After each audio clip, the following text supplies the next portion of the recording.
Things You Don't Know About The Lion King Part 4. Hello viewers. How are you? Welcome to Nibir Network. Today we will talk about couple of more things you don't know about The Lion King Part 4. Feel free to check all of the other videos I have made about The Lion King. With that said, let's get back to our discussion topic. Number 31. Celebrities helped shape the characters. When creating the visual characteristics of the animals, the animators found inspiration from their human counterparts.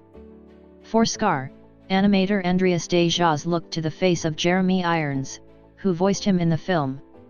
An early incarnation of Simba had a mane of hair like Jon Bon Jovi, but after Matthew Broderick was cast, the character became smoother and more refined. We'd still pay good money to see a Bowie-esque Simba. Number 32. One of the songs that was cut got a second chance. The Morning Report, a musical number, was cut from the final release of the film, but it was not gone forever. The song was included in the Broadway version and placed in the 2002 Platinum Edition DVD, along with brand new footage. Number 33. There was a wee bit of computer animation in the film. The Lion King is one of those masterpieces that was almost entirely hand-drawn, but they did utilize computers for a few sequences. One of the scenes that was aided by technology was the wildebeest stampede. The computer multiplied just a few hand-drawn animals into a gazillion. Even with digital help, that 1 2-minute scene took more than 2 years to fully animate. Number 34. Scar and Mufasa aren't actually full brothers. Recently uncovered this The Lion King bombshell during an interview with the filmmakers.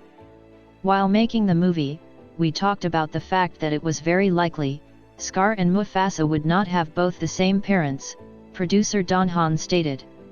The way lions operate in the wild, when the male lion gets old, another rogue lion comes and kills the head of the pride.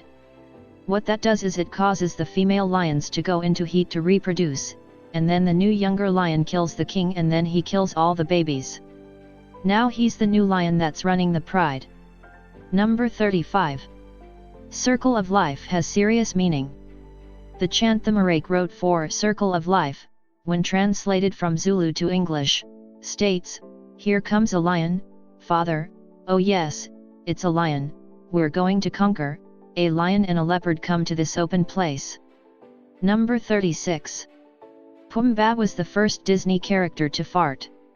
We cannot find any character like Pumbaa in any other Disney movie. So we think Pumbaa was the first Disney character to fart. Number 37. Adult Simba's mane was supposedly inspired by Jon Bon Jovi's hair. Aren't you agree this us? Bon Jovi, who is an American rock band, has the same hairstyle like adult Simba. Number 38. The movie was going to end with Simba being thrown off a cliff. Remember the starting scene, where Rafiki holds Simba to show him all the Pride Land. The original script-wise, he's supposed to throw Simba off from the cliff, and he would be survived by himself, cause he is the future Lion King. But at the final version, the producers has changed their decision. Number 39. The Be Prepared scene was actually inspired by real-life footage from Nazi Germany. Scar is the evil brother of Mufasa who ruthlessly plots to steal power from his sibling. And if you thought that the film's animators managed to perfectly capture Scar's hateful nature, then you might be interested to learn that one of their source materials for the character was none other than the leader of the Third Reich, Adolf Hitler. In particular, the dramatic Be Prepared scene was directly inspired by footage from Nazi Germany, in which Hitler would regularly survey his goose-stepping soldiers. The movie depicts Scar observing his hyena troops in exactly the same way that Hitler would stand on a podium and watch his armies walk by. The hyenas even turn to face Scar as they pass in exactly the same manner as Nazi troops from the 1930s. And those uplifted paws definitely look like Nazi salutes.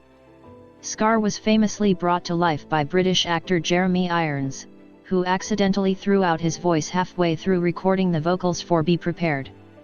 He was unable to continue and instead one of his stars was brought in to finish off the song.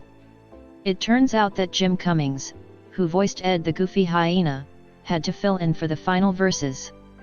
Number 40. Everyone was not happy with Hakuna Matata phrase. Not everybody is pleased that Hakuna Matata made its way into the film.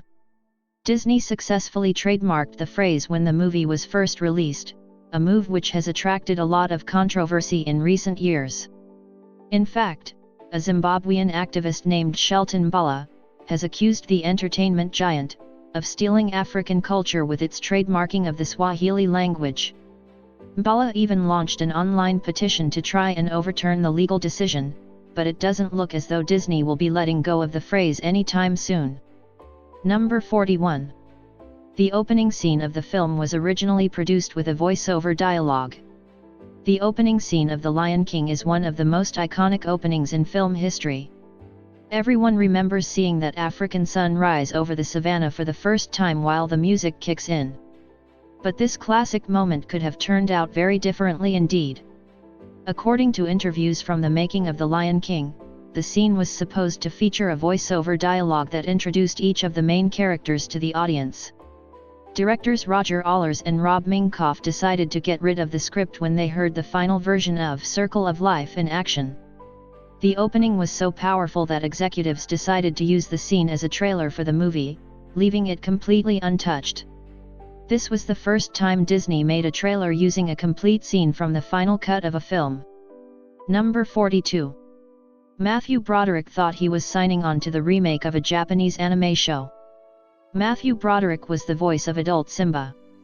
Once we hear the last notes of Hakuna Matata, Simba suddenly sounds a lot more commanding, and it's all thanks to Broderick's excellent performance as the future Lion King. However, Broderick wasn't entirely sure what he was signing on for when he accepted the role of Simba in the early 90s.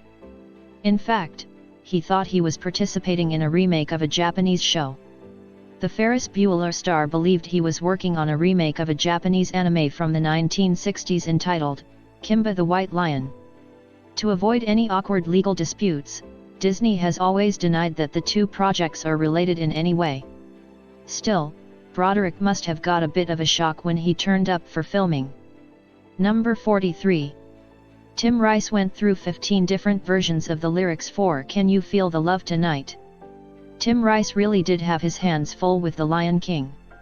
He went through several different versions of Can You Feel the Love Tonight, and once revealed that he composed 15 different sets of lyrics for the track. The composer revealed in the film's press notes that it took 15 iterations of lyrics for Rice to decide to go with the first version of the song he came up with. All of that hard work paid off in the end for Rice though.